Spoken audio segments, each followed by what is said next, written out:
The other day, we were out walking our dog Miles when we heard the strangest thing.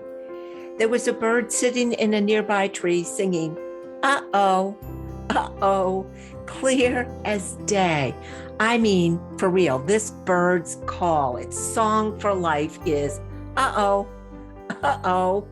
Now, I have no idea what kind of bird this is, but I promise you, I know its song by heart because I grew up in a house where that's the song we sang. Uh-oh, things never go well for us. Uh-oh, I'm doomed. Uh-oh, you're doomed. Uh-oh, things may look like they're going well now, but just you wait. Uh-oh, uh-oh. Maybe this song is familiar to you too. Maybe, like my family, your family sang a similar song. Or maybe you have a friend or coworker, partner, parent, kid who spends all day, every day, singing, uh-oh, uh-oh, uh-oh. If you can identify, stick around because we're going to talk about how the people in your life may be making you anxious and what you can do about it. I start chapter 51 in my book, Common Sense, with one of my favorite all-time quotes and one of the truest things I know about the effect the people around us have on our lives. The quote is from Jim Rohn, that truly great speaker and entrepreneur, and it goes like this: you're the average of the 5 people you spend the most time with. Now, think about that. Think about the people in your life that you spend the most time with. What kind of role do you think they might play in your anxiety? Maybe you have some people in your life who, when you're with them, they help you feel calm and centered. Maybe they listen to you and they offer support without judgment. They're caring and encouraging. If you do, count yourself lucky. And I hope you'll decide to spend more time with them, because one of the secrets in this life is to cultivate the relationships that nourish you, because the people in your life matter. Now, on the other hand, maybe you have some people in your life who are always negative. No matter what happens to you, no matter what story you share with them, they can top you. They have stories of even more terrible doom and gloom and disasters. And you know that no matter how well you do, no matter what you accomplish, they will tell you that, oh, no, you're wrong. You're never going to be good enough. And just quit while you're ahead, for heaven's sakes. I don't know about you, but I know some people like that. And let me ask you, what impact do those people have on your life? What would your life look like without them? What might happen if you decided to move past all that negativity and move into that calm, peaceful life that we both know you deserve? To sort of explain the point further, I want to share a fable about how relationships really impact our life. Now, this is the story about an eagle who believed he was a chicken. When he was just a hatchling, this eagle had fallen out of his nest and he was helpless on the ground. A chicken farmer happened to be passing by, heard his cries, and rescued the eagle.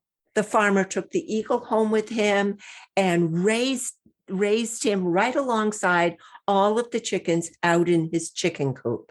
Over time, the eagle felt at home. He learned to peck and claw in the dirt, just like all the other chickens. He had felt at home with the chickens, but in his heart, he knew he was different. He knew he wasn't like those other chickens. And, in his heart, he felt he really didn't fit in. One day, a naturalist showed up at the chicken farm. She'd heard about this eagle who believed he was a chicken, and she wanted to see the eagle for herself. The farmer welcomed her and took the naturalist back to the chicken coop to see the eagle. See, he pointed. See, that bird fits right in here. He may look like an eagle, but he was raised with the chickens. That's all he knows. And I'm telling you, he's one of them now. This is where he belongs. The naturalist looked at the eagle and shook her head. I think you're wrong. He may act like a chicken because that's all he's ever known. But I am telling you, in his heart, inside, he's an eagle. And eagles were born to fly free, to soar out into the open sky, proud and strong, not to peck and claw in the dirt. The farmer shook his head and raised a brow. Prove it, he said. All right, the naturalist grabbed hold of the eagle, lifted up on top of a nearby fence post. She said, okay, eagle, show us your heart and your strength. Show us, prove to us that you were born to fly. The eagle hesitated.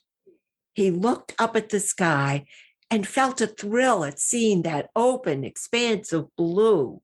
Then he looked back down at the chicken scratching and clucking in the safety and comfort of the chicken yard.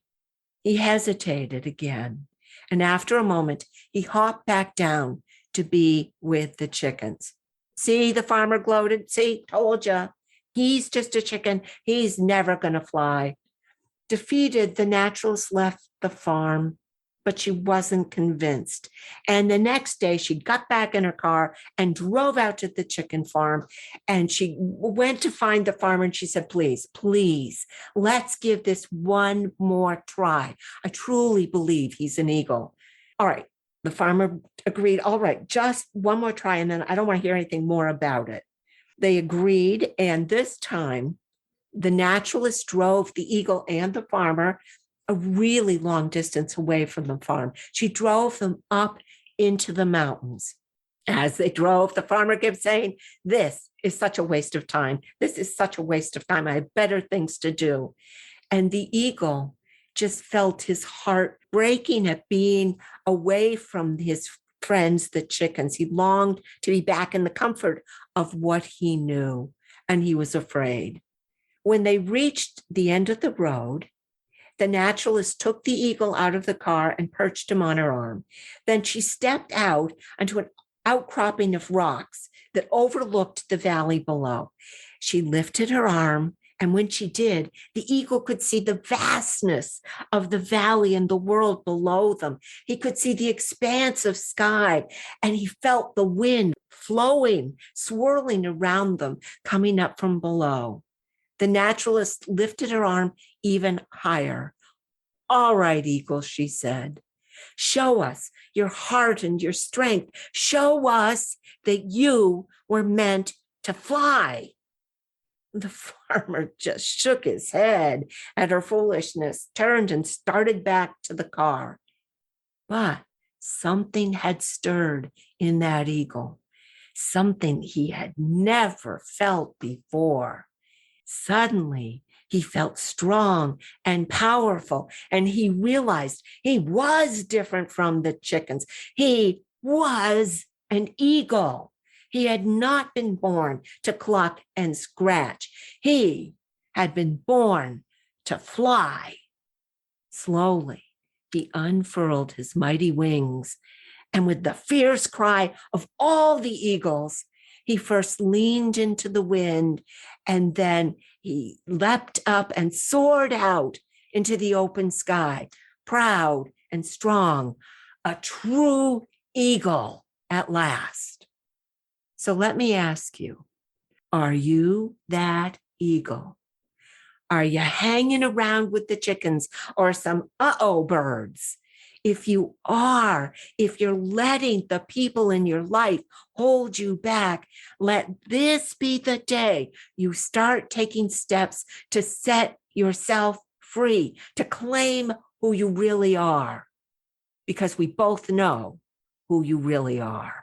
No more listening to their harsh judgments, the critical comments, and the negative feedback. No more hanging around with the chickens.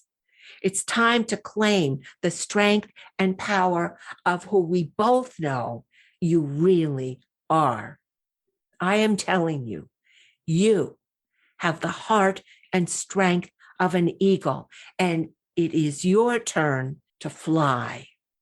And if you're ready to unfurl your mighty wings and soar, I offer you some simple, straightforward steps you can take to create healthier, happier relationships in chapter 51 of my book, Common Sense. And I am so proud to say this book has just been published. You can find it in finer bookstores everywhere, right on the shelf, or you can order it online. I have more information about it on my website at wendyleeds.com/book.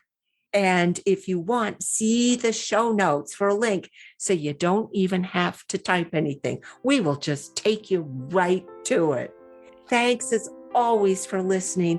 And until we're together again, I wish you peace, joy, and love.